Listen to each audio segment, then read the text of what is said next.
Hello, welcome back guys to MS Tech Tutorials. In this tutorial I'll be showing you how you can get Fallout 4 to run smoothly if you have a low-end PC.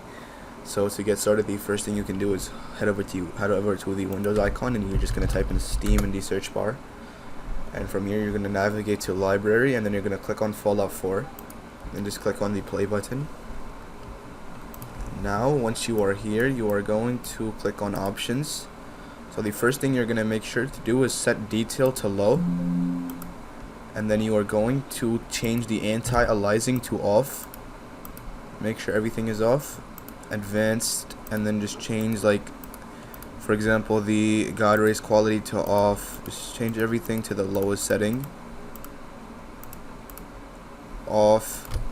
Make sure none of these boxes are checked, and then you can click on OK from here. And then make sure the resolution, you can play on like 1360 by 760 in full screen mode, and it still looks pretty good, and like the game does like work fine, like it runs smoothly. However, if that doesn't work, you can always change the settings to windowed mode, and then you can play in windowed mode. However, I prefer not to do that because it doesn't look too good. Anyways, yep, that should be it for the video. You guys should now be able to run Fallout 4 smoothly even if you do have a low-end PC.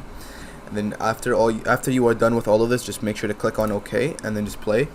And that should be it for the video. Thank you guys for watching. Make sure to give the video a thumbs up, subscribe to the channel, and have a great day.